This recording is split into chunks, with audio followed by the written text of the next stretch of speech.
ഷിരൂരിലെ മണ്ണിടിച്ചിലിന്റെ ഭാഗമായി കാണാതായ അർജുനെയും അതുപോലെ തന്നെ അർജുൻ സഞ്ചരിച്ചിരുന്ന ട്രക്കും കണ്ടെത്തിയിരിക്കുകയാണ്.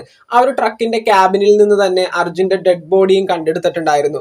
അതിനുശേഷം 73-ാം നാളാണ് അർജുന്റെ ഫാമിലി പോസ്റ്റ്മോർട്ടത്തിനൊക്കെ ശേഷം ആ ഒരു ട്രക്കിന്റെ ക്യാബിനിൽ നിന്ന് കിട്ടിയ അർജുന്റെ ആ ഒരു ഡെഡ് ബോഡിയുടെ ഭാഗങ്ങൾ ഉപയോഗിച്ചുകൊണ്ട് സംസ്കാരമൊക്കെ ചെയ്തിട്ടുണ്ടായിരുന്നത്. അതിനുശേഷം ഒരുപാടധികം പ്രശ്നങ്ങളാണ് അർജുന്റെ ഫാമിലിക്ക് നേരിടേണ്ടി വരുന്നത്. കാരണം അർജുനെ രക്ഷിക്കാനായിട്ട് പോസിറ്റീവ് എടുത്ത് വന്ന കുറെ പേര് തന്നെ അതിനുശേഷം അർജുന്റെ ഫാമിലിയെ ഒരുപാടധികം സൈബർ പുള്ളിങ്ങിലേക്ക് എടുത്തിടുന്ന രീതിയിലുള്ള കുറെ കാര്യങ്ങൾ ഉണ്ടായിട്ടുണ്ടായിരുന്നു. അതേ ചൊല്ലി അർജുന്റെ ഫാമിലി, അതായത് അർജുന്റെ സിസ്റ്ററും ബ്രദറും ഭാര്യയും അളിയനും എല്ലാവരും കൂടി ചേർന്ന് കുറച്ച് ഇന്റർവ്യൂസും കാര്യങ്ങളൊക്കെ പല ചാനലുകൾക്കും കൊടുത്തിട്ടുണ്ട്.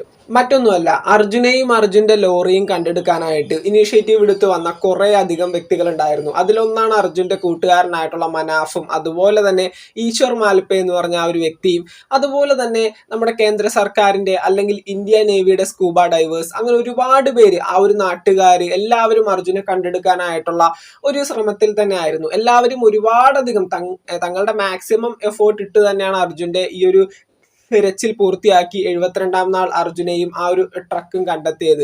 അതിനുശേഷം ഈ പറയുന്ന അർജുനെ ചൊല്ലിക്കൊണ്ട് ഈശ്വർ മാൽപേയും അതുപോലെ തന്നെ ഈ പറയുന്ന മനാഫും ഒരുപാടധികം ഇന്റർവ്യൂസും കാര്യങ്ങളും കൊടുത്തിട്ടുണ്ട്.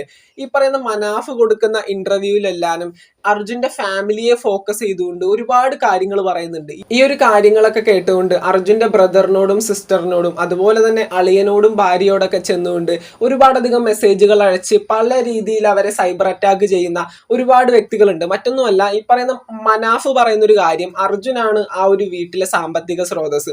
അർജുൻ പോയതിൽ പിന്നെ അവർ ഭയങ്കരമായിട്ടുള്ള സാമ്പത്തിക ബുദ്ധിമുട്ടുകൾ നേരിടുന്ന ഒരു അവസ്ഥയിലാണ്. അതുകൊണ്ട് തന്നെ അവർക്ക് സഹായം വേണമെന്നുള്ള രീതിയിൽ ഒരുപാടധികം പിരിവുകളൊക്കെ വാങ്ങുന്ന രീതിയിൽ, അല്ലെങ്കിൽ പുതിയ പുതിയ യൂട്യൂബ് ചാനലുകളൊക്കെ സ്റ്റാർട്ട് ചെയ്തുകൊണ്ട് അർജുന്റെ ഫാമിലിക്ക് ആ ഒരു പൈസ കിട്ടാനായിട്ട്, അല്ലെങ്കിൽ അർജുന്റെ ഫാമിലി അർജുൻ ഇല്ലാത്ത ആ ഒരു സമയത്ത് ഒരുപാടധികം സാമ്പത്തിക ബുദ്ധിമുട്ടിലാണ്. അർജുന് മാത്രമാണ് ആ ഒരു വീട്ടിൽ ജോലി ഉണ്ടായിരുന്നത്. ആ ഒരു വീട് മുഴുവനായി നോക്കിയിരുന്നത് അർജുനാണെന്നുള്ള രീതിയിലൊക്കെ ഒരുപാടധികം വീഡിയോസും കാര്യങ്ങളൊക്കെ സ്പ്രെഡ് ചെയ്യുകയും അതുപോലെ തന്നെ മനാഫ് ഒരുപാടധികം ക്യാമ്പയിൻസ് ഒക്കെ ക്രിയേറ്റ് ചെയ്തുകൊണ്ട് ഒരു ഫണ്ട് കളക്ഷൻ ഒക്കെ ചെയ്തിട്ടുണ്ടെന്നാണ് അർജുന്റെ ഫാമിലി പറയുന്നത്. ഈ ഒരു കാര്യത്തിൽ അർജുന്റെ വീട്ടിൽ അർജുന് മാത്രമാണ് ജോലി ഉണ്ടായിരുന്നത്. അർജുനാണ് ആ ഒരു വീട് വെച്ചത്, അവർക്കുള്ള കാറ് വാങ്ങിച്ചത് അർജുനാണ്, അതുപോലെ തന്നെ വീട്ടിൽ എല്ലാ കാര്യങ്ങളും നോക്കിയിരുന്നത് അർജുനാണെന്നുള്ള രീതിയിൽ ഇത്തരത്തിലൊരു വാർത്ത സ്പ്രെഡ് ആവുന്ന സമയത്ത് തീർച്ചയായിട്ടും അർജുന്റെ അനിയനോടും അനിയത്തിയോടും അതുപോലെ തന്നെ അളിയനോടും ഭാര്യയോടൊക്കെ ചോദിക്കും, നിങ്ങൾ എന്തിനാണ് ഈ വീട്ടിൽ താമസിക്കുന്നത്? അർജുൻ എന്ന വ്യക്തി ഒരു ട്രക്കൊക്കെ ഓടിച്ചു കൊണ്ടുവന്ന പൈസക്ക് ജീവിക്കാനാണോ നിങ്ങൾ ഇവിടെ ഇരിക്കുന്നത് എന്നൊക്കെ ചോദിച്ചുകൊണ്ട് അർജുന്റെ അനിയന്റെ സോഷ്യൽ മീഡിയ അക്കൗണ്ടുകളിൽ ചെന്ന് ചോദിക്കുന്ന ഒരുപാടധികം വ്യക്തികളുണ്ട്. ഇതിനകത്ത് സത്യാവസ്ഥ എന്ന് പറയുന്നത്, അർജുന്റെ ആ ഒരു നാട്ടുകാർക്ക് മുഴുവൻ അറിയാം ഈ ഒരു കാര്യത്തിൽ സത്യാവസ്ഥ. അർജുന്റെ അനിയന് ബാങ്കിൽ ജോലിയുള്ള ഒരു വ്യക്തിയാണ്. അർജുന്റെ അളിയൻ എന്ന് പറയുന്നത് സ്വന്തമായിട്ടൊരു ബിസിനസ് മുന്നോട്ട് കൊണ്ടുപോകുന്ന ഒരു വ്യക്തിയാണ്. അതുപോലെ തന്നെ അർജുന്റെ അനിയത്തി ഒരു നേഴ്സാണ്. അർജുൻ തന്നെയാണ് ആദ്യം ആ ഒരു കുടുംബത്തെ സ്വന്തമായിട്ട് പണിയെടുത്ത് ഈ പറയുന്ന അനിയന്റെയും അനിയത്തിയുടെയൊക്കെ വിദ്യാഭ്യാസവും കാര്യങ്ങളൊക്കെ നോക്കിയിരുന്നത്. പക്ഷേ ഒരു സമയത്ത് അവർ നല്ല രീതിയിൽ പഠിച്ച് അവർക്ക് കിട്ടേണ്ടതായിട്ടുള്ള ജോലികളും കാര്യങ്ങളൊക്കെ കിട്ടി. അവർ കൃത്യമായിട്ട് ജോലിക്ക് പോയി.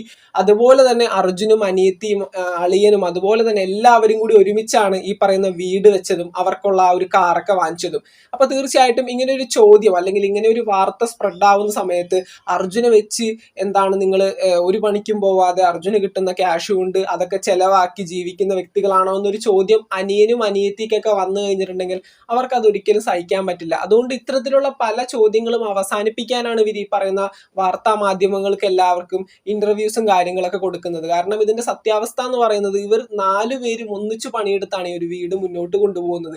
അർജുന്റെ അനിയനാണെങ്കിൽ ബാങ്കിൽ ജോലിയുള്ള ഒരു വ്യക്തിയാണ്. അദ്ദേഹത്തിനോട് ചെന്നിട്ട് നീ ഒരു പണിക്കും പോവാതെ ചേട്ടന്റെ ക്യാഷിന് ഫുഡ് അടിക്കുന്ന വ്യക്തിയാണോ എന്നൊക്കെ ചോദിച്ചു കഴിഞ്ഞിട്ടുണ്ടെങ്കിൽ അതിൻ്റെതായിട്ടുള്ള ബുദ്ധിമുട്ടുകൾ നേരിടേണ്ടി വരും. അതുപോലെ തന്നെ ഈ ഒരു സമയത്ത് അർജുന്റെ പേരിൽ ഒരുപാടധികം ഫണ്ട് കളക്ഷൻസും കാര്യങ്ങളൊക്കെ വരുന്നുണ്ട്. ഇവരുടെയൊക്കെ വിചാരം ഈ ഒരു പൈസ എല്ലാനും അർജുന്റെ വീട്ടിൽ തന്നെ ചെന്ന് ചേരുമെന്നാണ്. അപ്പോൾ അർജുൻ വാങ്ങിയ കാർ എന്ന് പറയുന്നുണ്ട്, ആ കാറ് ഈ ഒരു ഫാമിലി മെമ്പേഴ്സ് എല്ലാവരും കൂടി ഒരുമിച്ച് വാങ്ങിയതാ. ഈ കാറിന് ഇവരെവിടെയെങ്കിലും പുറത്തു പോകുന്ന സമയത്ത് അർജുന്റെ പേരിൽ വാങ്ങിയ വണ്ടിയല്ലേ, അവന്മാരത് ഓടിച്ചുകൊണ്ട് ഇപ്പൊ സന്തോഷമായിട്ട് പോകുന്നു എന്നൊക്കെ ചോദിക്കും ആൾക്കാർ. അതുപോലെ തന്നെ ഇവരിരിക്കുന്ന ഡ്രസ്സായാലും അല്ലെങ്കിൽ ഇവര് ഫുഡ് കഴിക്കാൻ കയറുമ്പോഴും എല്ലായിടത്തും ഇവരെ അറിയാത്ത വ്യക്തികൾ ഇത്തരത്തിലായിരിക്കും സംസാരിക്കുന്നത്. കാരണം ഇതുപോലുള്ള പല വാർത്തകളും ഒരുപാടധികം സോഷ്യൽ മീഡിയ പ്ലാറ്റ്ഫോമുകളിൽ സ്പ്രെഡ് ആവുന്നുണ്ട്. അതുപോലെ തന്നെ അർജുന്റെ പേരിൽ പേരിൽ ഇപ്പോൾ അർജുൻ്റെ കുട്ടികൾക്കുള്ള വിദ്യാഭ്യാസം, അതുപോലെ തന്നെ ഭാര്യയ്ക്കുള്ള സഹായം, ജോലി, അങ്ങനെയൊക്കെ പറഞ്ഞുകൊണ്ട് ഒരുപാടധികം സഹായ വാഗ്ദാനങ്ങൾ ഈ ഒരു സമയത്ത് ആ ഒരു ഫാമിലിക്ക് കിട്ടുന്നുണ്ട്.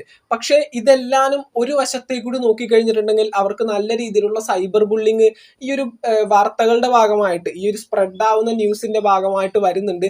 ഭയങ്കരമായിട്ടുള്ള മാനസിക സംഘർഷം ഏറ്റുവാങ്ങുന്ന ഒരു ഫാമിലിയാണ്. അതോടൊപ്പം തന്നെ ഈ ഒരു സൈബർ അറ്റാക്ക് കൂടി ആയിക്കഴിഞ്ഞിട്ടുണ്ടെങ്കിൽ അതത്ര സുഖകരമായിട്ടുള്ള കാര്യമല്ല. അതുകൊണ്ട് തന്നെയാണ് ഇപ്പോൾ നിയമപരമായി തന്നെ മുന്നോട്ട് പോകാനായിട്ട് അർജുൻ്റെ ഫാമിലി ഇപ്പോൾ ഇനിഷ്യേറ്റീവ് എടുത്ത് മുന്നോട്ട് വന്നിരിക്കുന്നത്.